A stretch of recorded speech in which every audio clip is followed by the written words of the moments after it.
Baik, kita akan belajar tentang keterampilan mengelola kelas. Definisinya adalah keterampilan guru untuk menciptakan dan memelihara kondisi belajar optimal, lalu mengembalikan kondisi belajar yang optimal jika terdapat gangguan dalam belajar yang bersifat kecil, sementara, maupun yang berkelanjutan.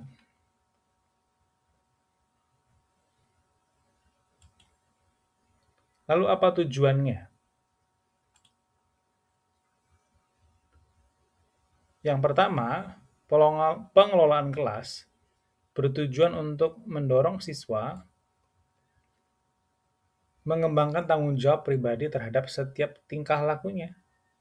Siswa belajar menyadari bahwa setiap tindakannya ada konsekuensi, sehingga mereka terdorong untuk mampu mengendalikan diri tanpa harus kita awasi selalu. Yang kedua, membantu siswa memahami arah perilaku yang sesuai dengan tata tertib kelas. Dengan demikian, aturan tidak lagi dipandang sebagai tekanan, melainkan sebagai pedoman untuk menciptakan suasana belajar yang nyaman. Teguran pun dipahami sebagai bentuk pembinaan atau peringatan, bukan sebagai kemarahan personal dari guru. Ketiga, menumbuhkan rasa berkewajiban untuk terlibat aktif dalam setiap tugas dan aktivitas pembelajaran. Siswa tidak hanya hadir secara fisik, tetapi juga menunjukkan sikap dan perilaku yang wajar, serta mendukung proses belajar. Dengan pengelolaan yang baik, siswa dibentuk menjadi pribadi yang berdisiplin, bertanggung jawab, dan mampu menempatkan diri secara tepat dalam lingkungan belajar. Berikutnya, kalau tadi untuk siswa, ini untuk guru. Tujuan untuk guru, yang pertama adalah guru perlu memiliki pemahaman dan keterampilan dalam menjaga kelancaran penyajian materi. Artinya, guru mampu mengatur setiap langkah pembelajaran dengan baik, sehingga kegiatan belajar tidak terputus dan tetap fokus pada tujuan yang ingin dicapai. Yang kedua, guru perlu memiliki kesadaran bahwa setiap siswa memiliki kebutuhan yang berbeda. Oleh karena itu, guru harus mengembangkan kompetensinya, khususnya dalam memberikan pengarahan yang jelas, sehingga siswa memahami apa yang harus dilakukan dan bagaimana mereka harus belajar. Yang ketiga, guru juga harus mampu memberikan respon yang efektif terhadap perilaku siswa, terutama jika ada gangguan dalam kelas. Gangguan sekecil apapun perlu ditangani dengan tepat agar tidak berkembang menjadi masalah yang besar. Guru juga perlu memahami berbagai strategi untuk menghadapi siswa yang menunjukkan perilaku berlebihan atau terus-menerus mengganggu. Dan dengan demikian, pengelolaan kelas bukan hanya tentang menjaga ketertiban, tetapi juga tentang kemampuan guru dalam menciptakan lingkungan belajar yang kondusif, mendukung, dan membantu siswa mencapai hasil belajar yang optimal. Ada beberapa prinsip di dalamnya. Yang pertama adalah kehangatan dan keantusiasan. Guru yang hangat dan yang antusias akan menciptakan suasana belajar yang nyaman sehingga siswa merasa diterima dan mereka jadi semangat untuk belajar. Yang kedua prinsip kedua adalah tantangan. Guru perlu memberikan tantangan yang sesuai agar siswa terdorong untuk berpikir, berusaha, dan tidak merasa bosan dalam pembelajaran. Yang ketiga ada variasi. Variasi dalam metode, media, maupun aktivitas belajar sangat penting untuk menjaga perhatian siswa dan membuat pembelajaran jadi lebih menarik. Yang keempat adalah keluasan. Guru perlu bersikap luas, artinya mampu menyesuaikan strategi pembelajaran sesuai dengan situasi dan kondisi yang terjadi di kelas. Yang kelima, penekanan pada hal-hal yang positif. guru sebaiknya lebih banyak memberikan penguatan dan apresiasi terhadap perilaku siswa daripada fokus pada kesalahan-kesalahan mereka. Dan yang keenam ataupun yang terakhir, tujuan akhirnya adalah yang terakhir adalah penanaman disiplin, di mana tujuannya adalah agar siswa memiliki kesadaran dan kemampuan untuk mengatur dirinya sendiri, bukan hanya disiplin karena ada guru, tetapi karena kesadaran mereka pribadi. Jadi prinsip-prinsip ini akan membuat pengelolaan kelas menjadi lebih efektif dan membuat pembelajaran dapat berlangsung dengan optimal.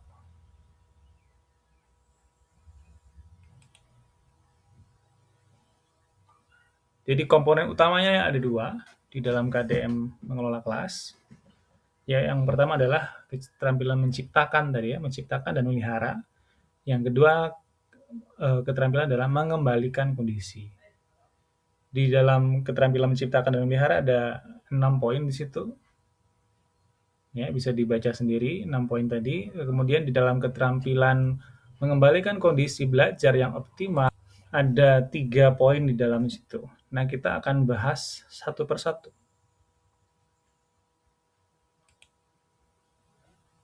Menciptakan dan memelihara kondisi belajar, definisi singkatnya adalah keterampilan yang berhubungan dengan kemampuan guru dalam menginisiasi atau mengendalikan pelajaran serta kegiatan-kegiatan yang berhubungan dengan pencapaian tujuan pembelajaran. Poin yang pertama adalah menunjukkan sikap tanggap dengan cara memandang secara seksama. Sikap tanggap dapat ditunjukkan dengan cara memandang situasi pembelajaran secara seksama dan penuh perhatian. Memandang secara seksama berarti guru tidak hanya hadir secara fisik, tetapi juga hadir secara emosional dan pedagogis. Guru memperhatikan ekspresi wajah, bahasa tubuh, serta respon peserta selama proses belajar berlangsung.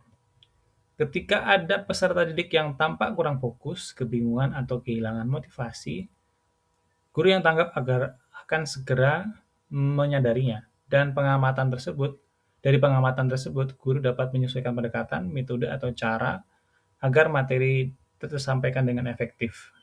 Jadi dengan sikap tanggap dan perhatian yang sungguh-sungguh, suasana belajar menjadi lebih nyaman, interaktif, dan mendukung perkembangan dari peserta didik secara optimal. Poin yang berikutnya adalah menunjukkan sikap tanggapnya juga dengan gerak mendekati. Gerak mendekati merupakan bentuk perhatian yang nyata ditunjukkan guru dalam proses pembelajaran. Dengan mendekati peserta didik, guru dapat melihat secara langsung kondisi belajar yang sedang dialami oleh siswa.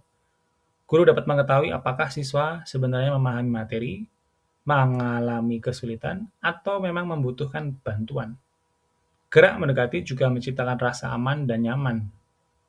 Siswa akan merasa diperhatikan dan tidak ragu bertanya untuk menyampaikan kesulitannya. Melalui sikap tanggap dan kehadiran yang aktif, guru dapat menciptakan suasana belajar yang lebih interaktif, efektif, dan perkembangan peserta didik yang optimal. Sikap tanggap dengan versi lainnya adalah dengan cara memberikan pernyataan. Pernyataan yang diberikan guru dapat menjadi sarana untuk menunjukkan perhatian dan kepedulian, dan juga pemahaman guru terhadap kondisi belajar siswanya. Memberikan pernyataan berarti guru merespon situasi yang terjadi di kelas, baik dengan penguatan, atau klarifikasi, atau dengan dorongan. Misalnya ketika siswa terlihat bingung, guru dapat menyampaikan pernyataan yang menenangkan dan memotivasi, sehingga siswa merasa didukung. Misalnya, oke, coba baca ulang lagi lembar yang sudah saya berikan tadi. Di situ saya sudah masukan, informasi yang bisa didapatkan, dan itu membantu untuk menjawab pertanyaan kalian atau pertanyaan dari saya ke kalian. Nah, itu tadi contoh uh, usaha saya atau guru untuk membuat siswa lebih tenang dengan pernyataan-pernyataan saya, pernyataan-pernyataan guru. Pernyataan yang tepat juga membantu siswa memahami arah pembelajaran dan memperjelas apa yang diharapkan dari mereka.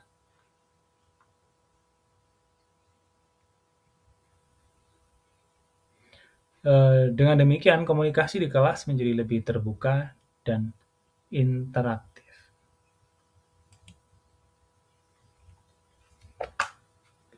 Sikap tanggap yang berikutnya ditunjukkan dengan cara memberikan reaksi terhadap gangguan dan ketaacuhan siswa.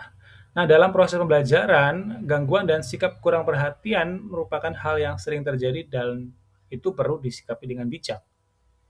Sikap tanggap berarti guru tidak mengabaikan situasi tersebut, tapi juga tidak langsung bereaksi berlebihan. Guru perlu memberikan respon yang tenang, yang sesuai, dan tetap menjaga suasana belajar yang kondusif. Ketika siswa mulai tidak fokus, mulai acuh tak acuh, guru dapat memberikan isyarat ataupun teguran halus, atau juga pendekatan komunikasi yang membangun. Reaksi yang tepat akan membantu siswa kembali terlibat dalam pembelajaran tanpa tekanan atau dipermalukan. Dengan respon yang tepat terhadap gangguan dan ketidakacuhan, guru tidak hanya menjaga ketertiban kelas, tetapi juga menumbuhkan rasa tanggung jawab dan kedisiplinan siswa.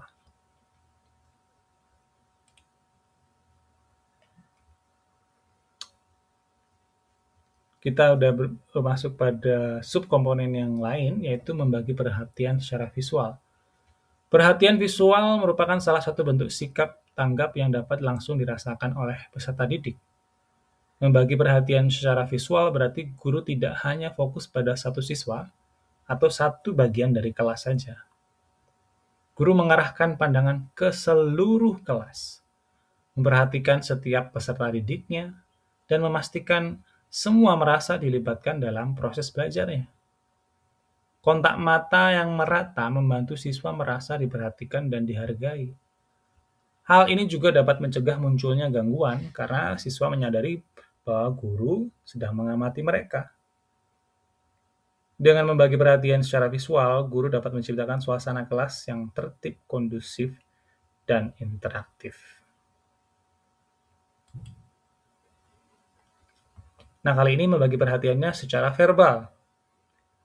Perhatian verbal merupakan bentuk kehadiran guru yang dapat dirasakan langsung oleh peserta didik melalui kata-kata dan intonasi suara. Membagi perhatian secara verbal berarti guru tidak hanya berbicara kepada seluruh kelas secara umum, tetapi juga menyapa, memanggil salah seorang atau beberapa siswa, kemudian merespon peserta didik semerata mungkin atau seadil mungkin. Guru dapat menyebutkan nama siswa, mengajukan pertanyaan, memberikan penguatan, maupun memberikan tanggapan dengan bahasa yang positif. Melalui perhatian verbal, siswa merasa dihargai dan didengarkan. Hal ini membantu meningkatkan rasa percaya diri serta mendorong keterlibatan aktif dalam proses pembelajaran. Selain itu juga, perhatian secara verbal juga berperan penting dalam menjaga suasana kelas yang kondusif. Teguran yang disampaikan dengan tepat, jelas, penuh empati akan lebih mudah diterima oleh peserta didik. Jadi dengan membagi perhatian secara verbal dan berimbang, guru dapat membangun komunikasi yang efektif dan menciptakan lingkungan belajar yang aman, nyaman, dan mendukung pencapaian dari tujuan pembelajaran.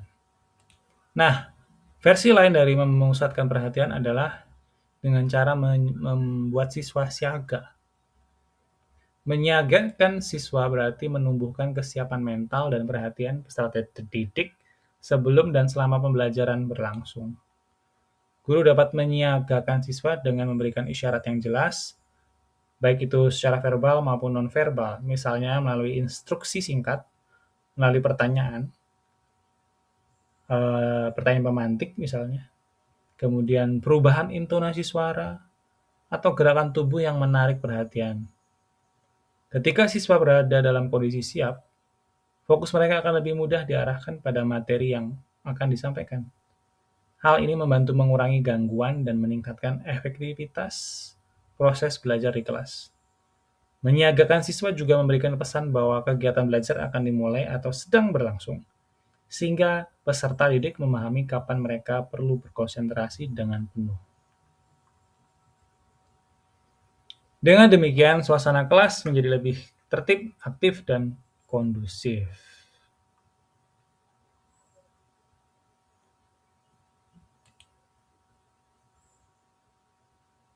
Yang berikutnya, bentuk perhatian adalah dengan menuntut tanggung jawab dari siswa. Menuntut tanggung jawab berarti melibatkan peserta didik secara aktif dan sadar terhadap peran mereka dalam kegiatan belajar. Guru dapat menuntut tanggung jawab siswa dengan memberikan tugas yang jelas kepada siswa yang spesifik.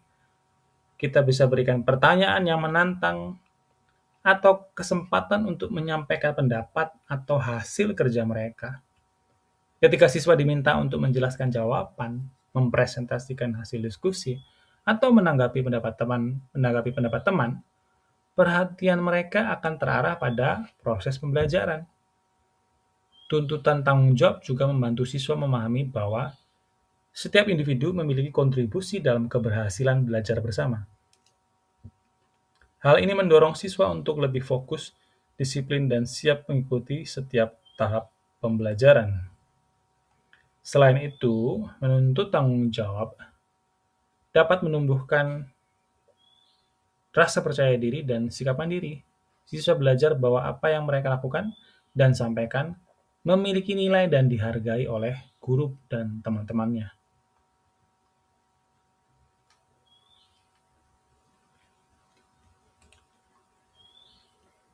Poin yang berikutnya adalah memberikan petunjuk yang jelas.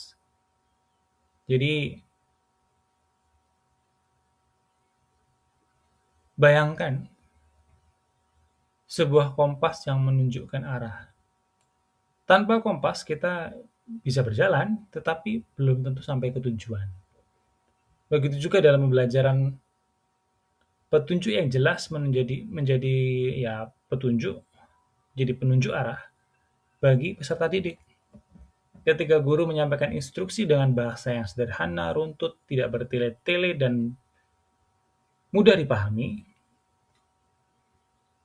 siswa akan lebih mudah juga memahami apa yang harus mereka lakukan. Mereka menjadi lebih fokus, percaya diri, dan tidak kebingungan. Petunjuk yang baik sebaiknya singkat, jelas, dan bila perlu ada contohnya. Guru juga dapat meminta siswa mengulangi kembali instruksi untuk memastikan pemahaman. Oke, poin berikutnya dengan menegur. Ya, menegur bagian yang pertama.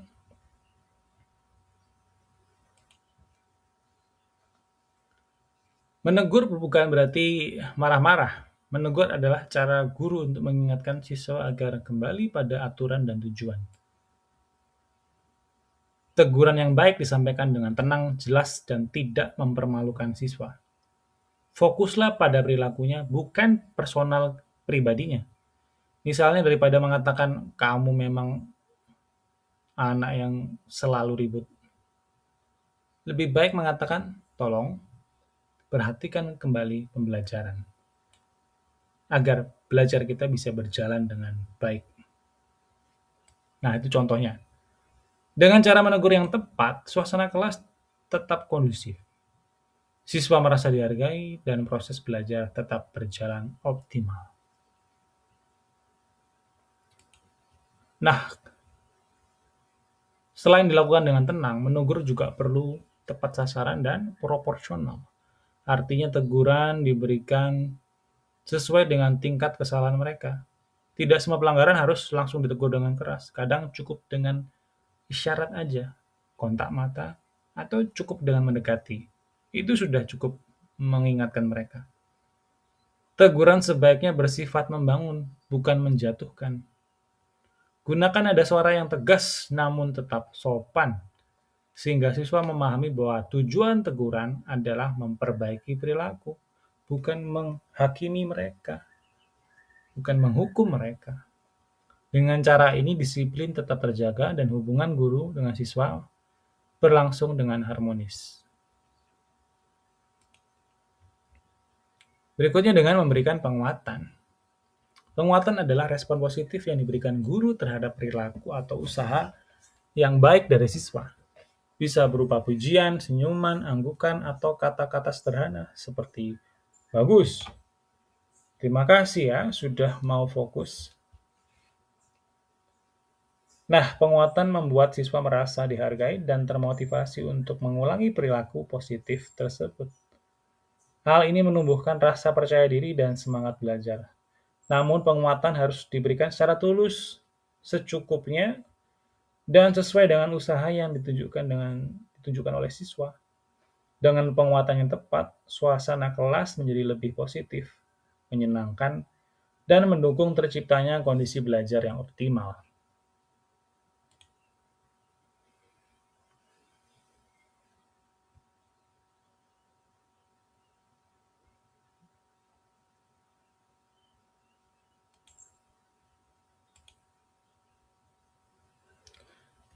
Berikutnya dengan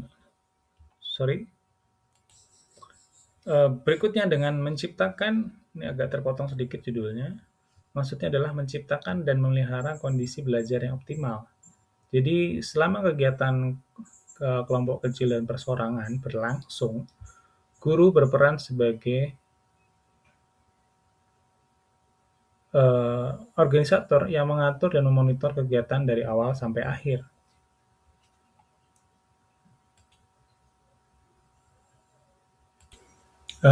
Sorry, saya ulangi sebentar. Sepertinya ada salah input informasi di bagian ini. Di dalam menciptakan dan memelihara kondisi belajar yang optimal, keterangan yang seharusnya adalah menciptakan dan memelihara kondisi belajar yang optimal bukanlah sesuatu yang otomatis.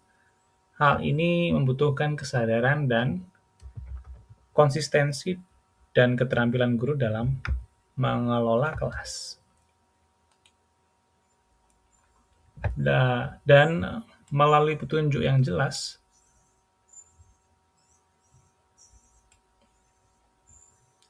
baik itu dengan teguran, juga dengan penguatan yang positif, guru bisa membangun suasana belajar yang tertib, nyaman, dan penuh semangat.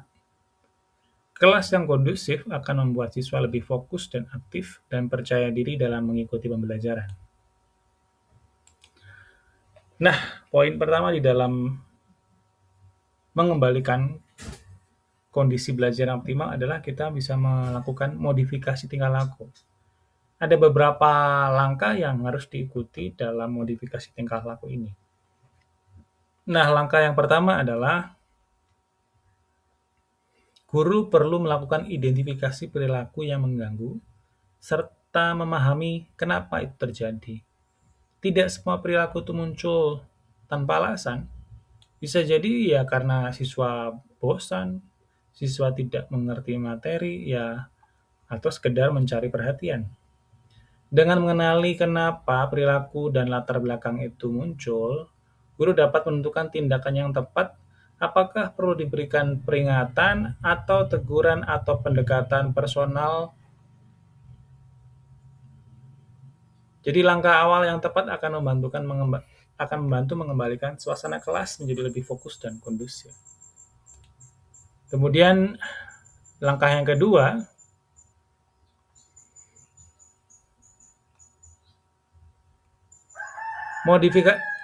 Baik, saya ulangi. Langkah yang kedua, kita fokus pada pengembalian kondisi belajar yang optimal. Artinya ketika suasana kelas mulai kurang kondusif, misalnya siswa ribut gitu ya, atau tidak terlibat, maka guru perlu segera mengembalikan atau mengambil tindakan untuk mengembalikan perhatian dan kesiapan belajar. Beberapa cara yang bisa dilakukan antara lain dengan memberikan isyarat singkat, mendekati siswa, kemudian mengatur ulang tempat duduk, atau memberikan penguatan positif. Tujuannya bukan menghukum, tapi sekali lagi mengembalikan suasana belajar yang nyaman dan tertib. Baik, pada langkah yang ketiga, kita berfokus pada mengembalikan kondisi belajar yang optimal,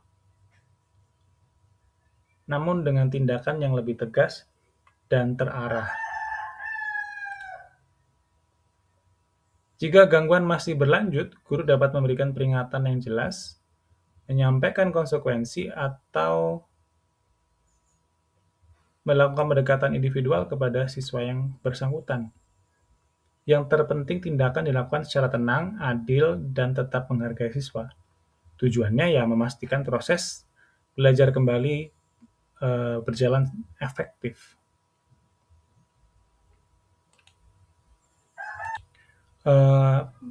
Pada langkah yang keempat, guru perlu melakukan tindakan lebih lanjut yang lebih mendalam jika perilaku ternyata masih belum berubah.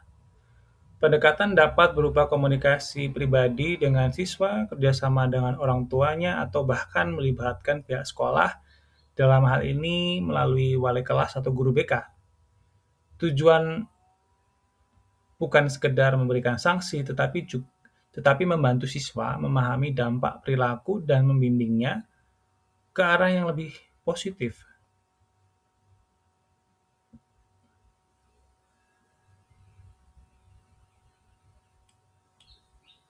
Lalu pada langkah yang kelima ini akan didetailkan nanti jadi beberapa bagian.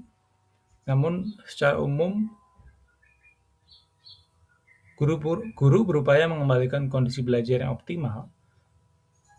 Setelah intervensi dilakukan, suasana kelas perlu kembali kondusif agar siswa dapat fokus, merasa nyaman, dan siap melanjutkan pembelajaran.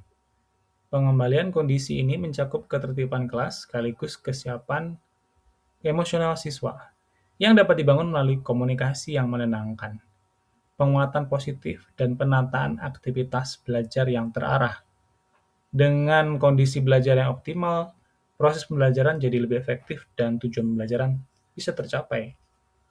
Nah, kemudian detailnya dalam langkah 5 ini tadi adalah yang pertama, meningkatkan tingkah laku yang diinginkan. Guru berfokus pada pengembalian kondisi belajar yang optimal sekaligus meningkatkan tingkah laku yang diinginkan. Nah, setelah penanganan perilaku dilakukan, suasana kelas menjadi lebih tertib dan mendukung kesiapan belajar siswa. Guru dapat melakukannya melalui penguatan yang positif, arahan yang jelas, serta penataan kembali aktivitas pembelajaran.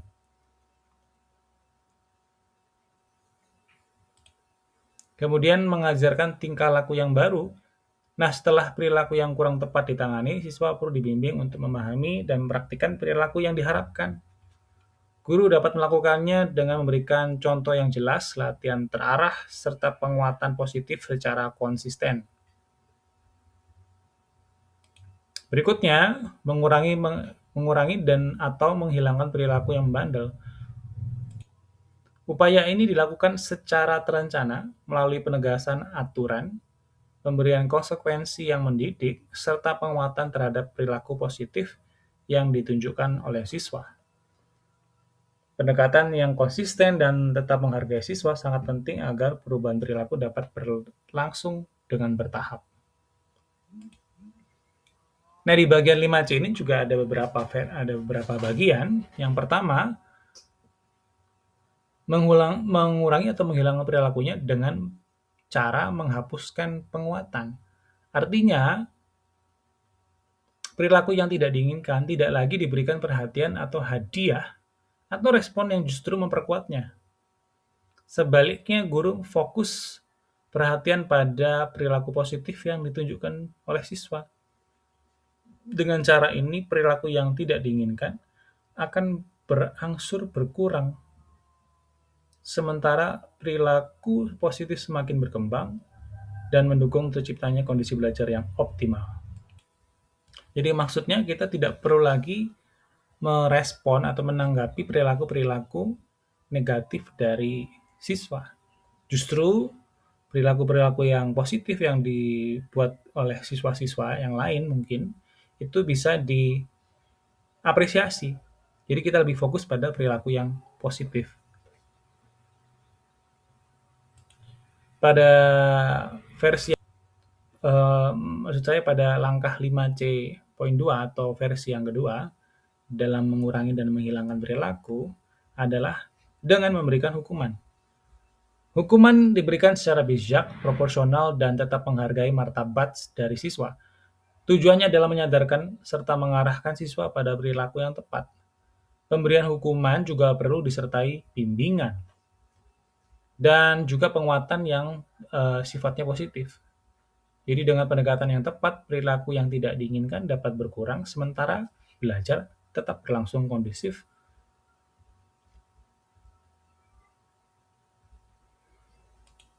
Kemudian versi yang ketiga dalam mengurangi dan menghilangkan perilaku adalah membantalkan kesempatan. Artinya siswa tidak diberikan akses pada kegiatan atau hal yang menyenangkan ketika menunjukkan perilaku yang nggak sesuai. Tindakan ini dilakukan secara adil, konsisten, dan tetap menghargai siswa agar siswa memahami perilaku yang diharapkan. Jadi dengan pembatasan kesempatan yang tepat, siswa belajar bertanggung jawab atas perilakunya dan diharapkan suasana kelas tetap tertib dan tetap kondisinya tetap optimal. Versi yang keempat dari mengurangi dan menghilangkan perilaku adalah mengurangkan haknya. Pengurangan hak dilakukan secara terukur dan mendidik, misalnya dengan membatasi akses terhadap kegiatan tertentu ketika siswa melanggar aturan. Tindakan ini tetap disertai penjelasan dan bimbingan agar siswa paham konsekuensi dari perilakunya. Penerapan yang adil dan konsisten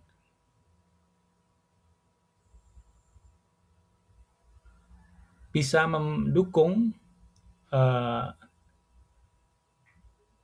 pembelajaran menjadi lebih tertib dan sekali lagi kondisi belajar yang optimal.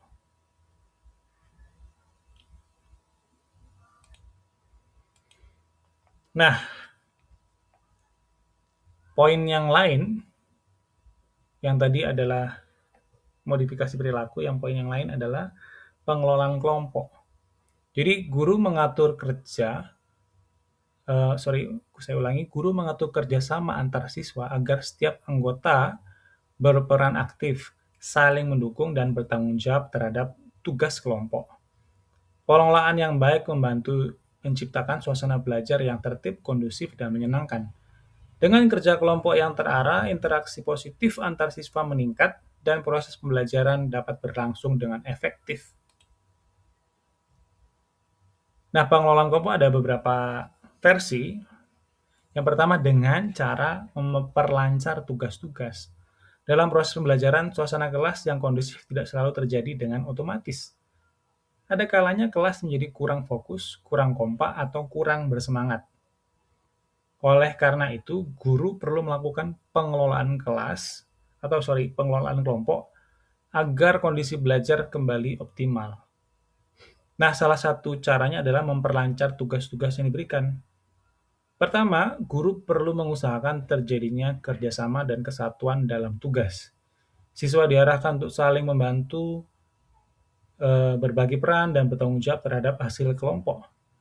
Dengan adanya kerjasama, tugas akan terasa lebih ringan dan tujuan pembelajaran lebih mudah tercapai.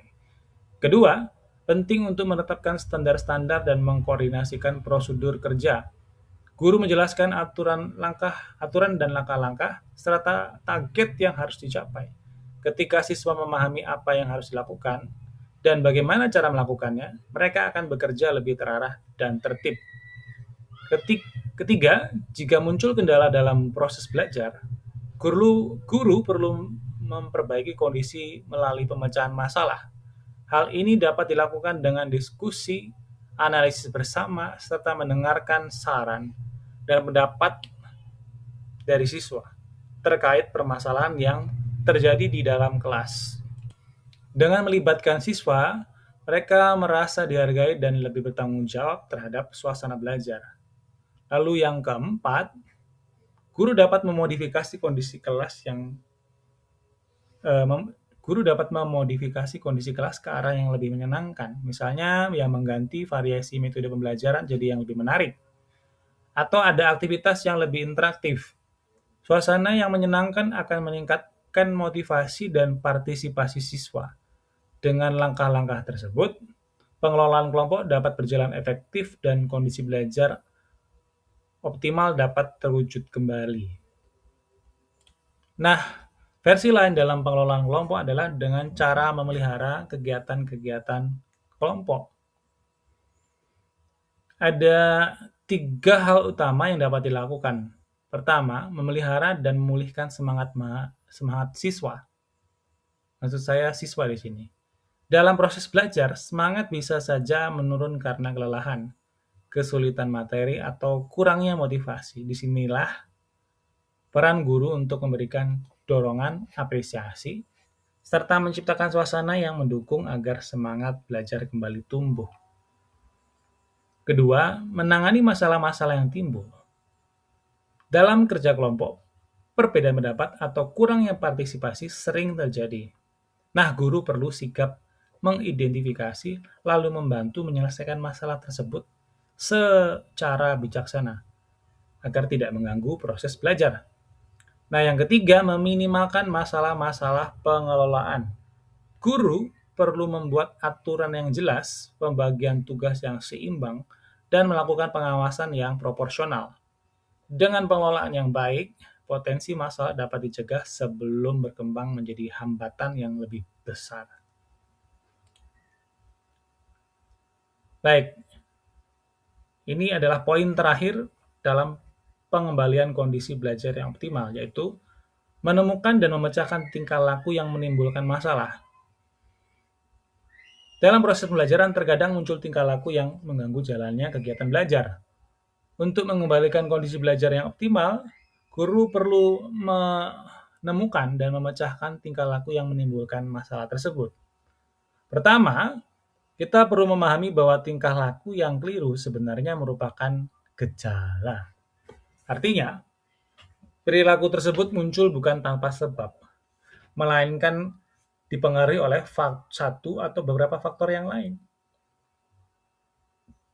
Bisa jadi karena kurangnya perhatian, kesulitan memahami materi, masalah pribadi, atau ya dinamika di dalam kelas. Oleh karena itu, guru tidak hanya melihat perilakunya saja, tapi juga mencoba memahami penyebab yang mendasarinya.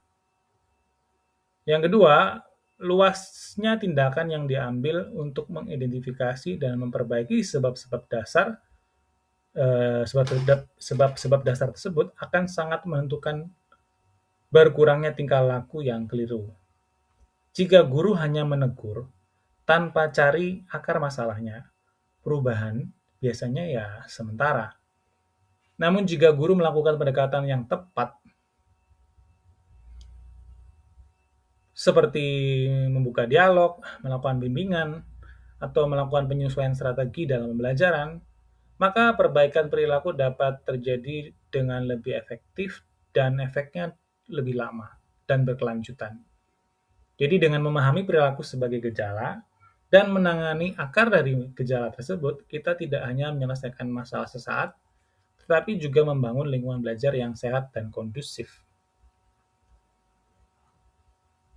Nah, ada beberapa teknik dalam mengelola kelas. Yang pertama adalah pengabaian yang direncanakan. Jadi merencanakan pengabaian. Guru secara sadar memilih untuk tidak menanggapi perilaku agar perilaku tersebut tidak makin diperkuat. Karena seringkali ketika saya ulangi, karena seringkali ketika perilaku kecil ditanggapi, justru siswa merasa itu diperhatikan dan kemudian dia ulangi. Namun teknik ini hanya digunakan untuk perilaku yang tidak mengganggu secara serius. Jika sudah menghambat pembelajaran, guru perlu memberikan tindakan yang tegas. Teknik mengelola kelas yang kedua adalah dengan campur tangan dengan isyarat.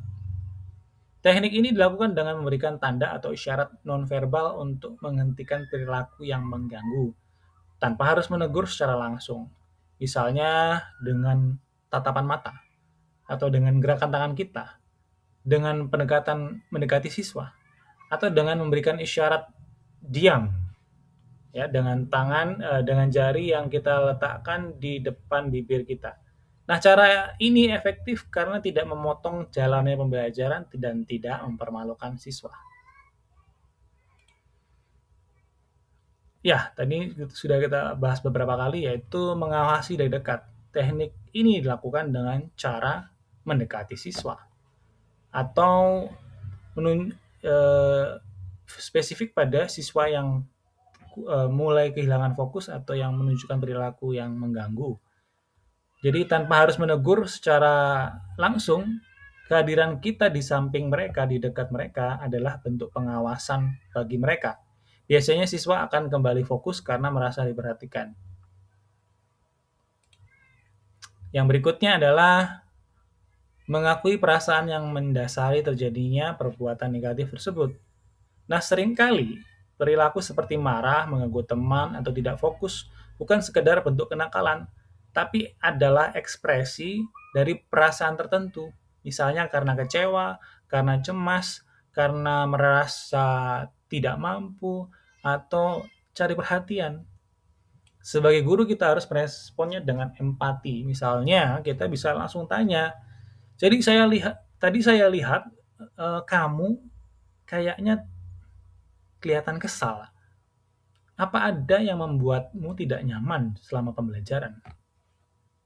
Nah, pertanyaan seperti itu eh, meman- dapat memancing siswa untuk mengungkapkan perasaan mereka.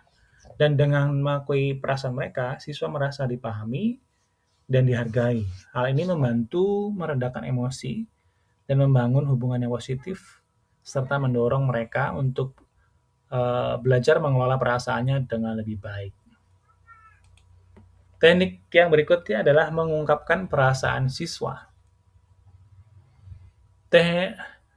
Teknik ini dilakukan dengan membantu siswa menyadari dan memahami perasaan yang sedang mereka alami. Seringkali siswa merasa, seringkali siswa bertindak secara impulsif, ya, tiba-tiba, karena belum mampu mengenali emosinya sendiri. Sebagai guru, kita dapat membantu dengan mengungkapkan atau mengungkap, ya, maksud saya dengan mengungkapkan perasaan mereka. Misalnya kita bilang, saya amati kamu tampaknya sedang marah. Atau kita bisa katakan yang lain, sepertinya kamu kecewa ya, karena hasilnya nggak seperti harapanmu. Nah, meskipun kalimatnya ini kita bisa sesuaikan ya dengan konteks siswa kita, dengan cara tadi, siswa belajar diharapkan bisa belajar mengenali emosinya, bukan mengeluapkannya secara negatif. Nah, kesadaran emosi ini penting agar mereka sekali lagi bisa mengontrol dirinya dan mengambil keputusan dengan lebih baik. Kemudian kita bisa memindahkan benda-benda yang mengganggu. Ya, benda-benda tersebut bisa berupa ponsel misalnya, mainan, atau barang-barang yang tidak ada kaitannya dengan pembelajaran. Hal-hal kecil seperti ini bisa membuat perhatian siswa terbagi. Sebagai guru, kita perlu menciptakan lingkungan belajar yang kondusif, bukan membuat kelas yang kaku, tetapi memastikan suasana kelas mendukung fokus dan keterlibatan siswa. Teknik yang berikutnya adalah menyusun kembali program belajar. Jika suasana kelas mulai tidak kondusif, guru dapat menyusun kembali strategi atau metode yang digunakan. Menyusun kembali program belajar berarti mengevaluasi dan menyesuaikan kegiatan pembelajaran agar lebih sesuai dengan kebutuhan dari siswa. Misalnya, kita mengubah metode ceramah menjadi diskusi, atau menambah aktivitas kelompok, atau memecah materi menjadi bagian yang lebih sederhana. Dengan penyesuaian ini, pembelajaran diharapkan menjadi lebih menarik, terarah, dan efektif. Berikutnya dengan memberikan humor. Humor yang tepat dapat mencairkan suasana, membuat siswa lebih rileks, dan membangun kedekatan antara guru dan siswa. Tentu saja humor harus digunakan dengan sopan, dan usahakan tidak menyindir atau merendahkan siapapun. Tujuannya bukan sekedar membuat tertawa, tapi menciptakan suasana belajar yang hangat dan nyaman. Kemudian, agak terpotong informasinya di sini. Pada bagian ini adalah memindahkan penyebab gangguan. Teknik memindahkan penyebab gangguan berarti mengantisipasi dan mengalihkan sumber masalah sebelum situasinya menjadi lebih besar. Misalnya ketika ada siswa yang mulai mengganggu temannya, guru dapat memindahkan tempat duduknya, memberikan tugas kepada dia, atau mengalihkan perhatiannya pada kegiatan yang lebih positif. Pendekatan ini dilakukan dengan tenang dan sekali lagi tidak mempermalukan siswanya. Tujuannya bukan menghukum, tapi mencegah gangguan agar suasana belajar tetap kondusif. Nah, yang berikutnya ini adalah pengekan fisik. Dalam situasi tertentu yang memang darurat, ketika ada siswa yang berpotensi membahayakan dirinya sendiri atau bahkan orang lain, guru perlu melakukan tindakan fisik untuk menghentikan perilaku tersebut. Namun pengekangan fisik bukanlah langkah utama, melainkan pilihan yang paling akhir jika tidak ada cara lain. Tindakan ini juga harus dilakukan dengan hati-hati, proporsional dengan aturan yang berlaku. Tujuannya bukan untuk menghukum, tapi menjaga keselamatan banyak pihak atau semua pihak. Yang terakhir dalam teknik mengelola kelas adalah pengasingan. Ketika seorang siswa terus mengganggu dan berbagai pendekatan sudah dilakukan dan tidak berdampak, guru dapat menerapkan pengasingan sementara. Pengasingan bukan berarti dikucilkan untuk seterusnya atau menghukum yang berlebihan, tapi memberikan waktu bagi siswa untuk bisa menenangkan diri dan merefleksikan kenapa dia melakukan hal yang tadi dia lakukan.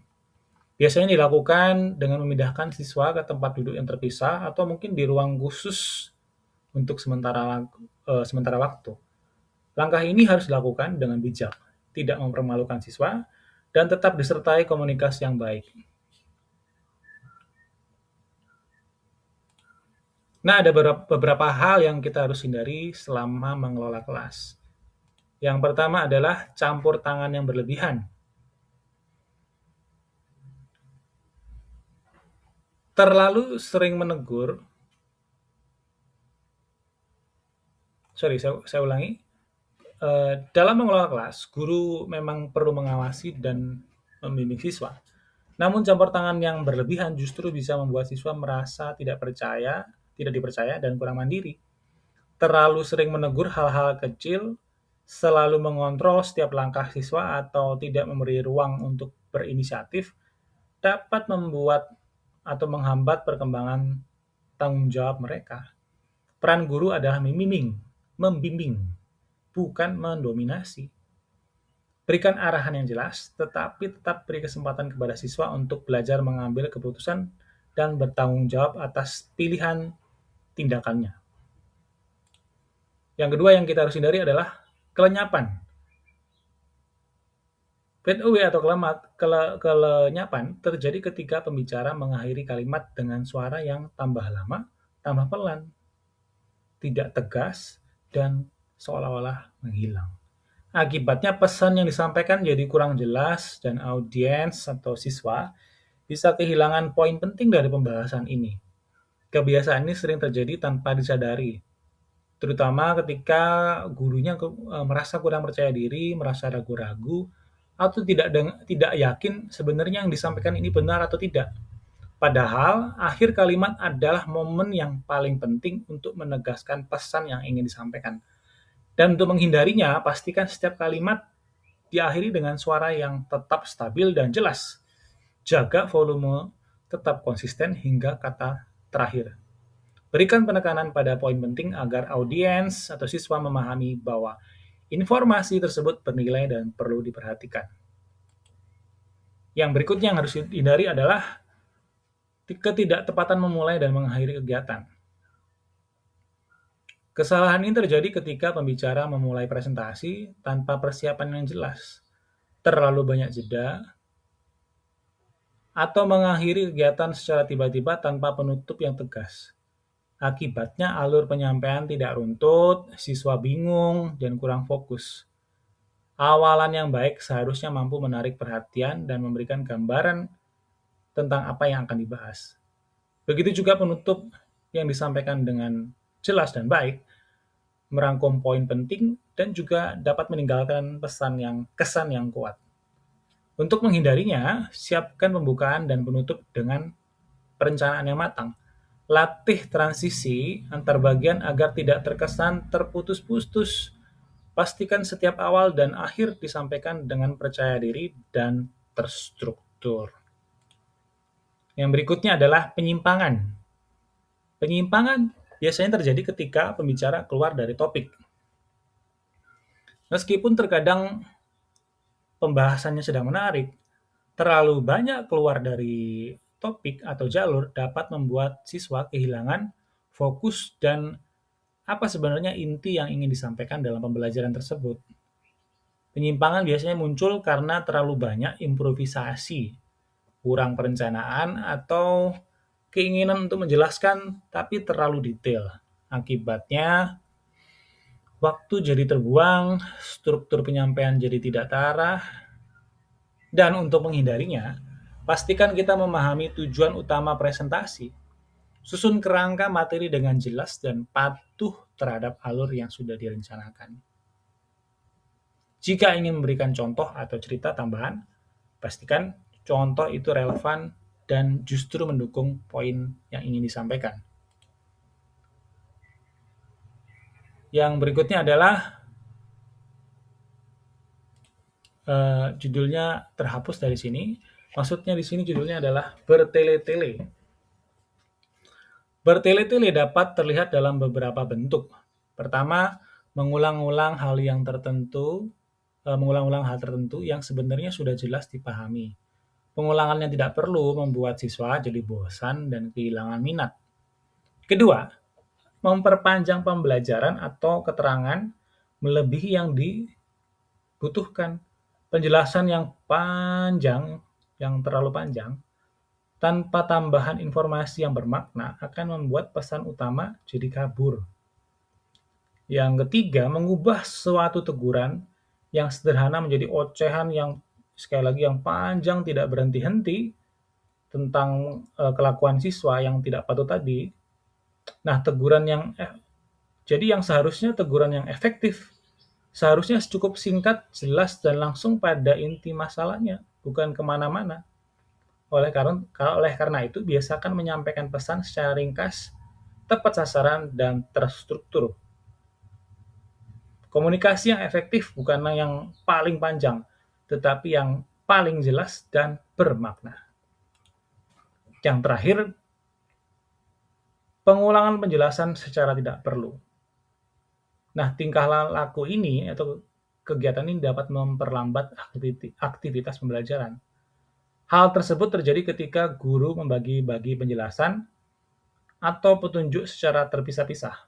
Padahal sebenarnya informasi yang sama dapat disampaikan sekaligus kepada seluruh kelas atau kelompok. Misalnya guru memberikan instruksi yang sama kepada setiap kelompok secara bergantian. Kelompok A, jelaskan, di kelompok B, jelaskan lagi, kelompok C, jelaskan lagi. Sehingga waktu terbuang hanya untuk mengulangi penjelasan yang sama. Akibatnya proses pembelajaran menjadi tidak efisien dan ritme kegiatan jadi terganggu. Untuk menghindari fragmenting ini, sampaikan penjelasan atau petunjuk yang bersifat umum kepada kelas besar secara bersamaan. Pastikan instruksinya jelas, terdengar oleh semua siswa, dan dipahami sebelum kegiatan dimulai. Jadi, dengan komunikasi yang efektif dan terorganisir, waktu dapat dimanfaatkan secara optimal dan kegiatan belajar berjalan lebih lancar.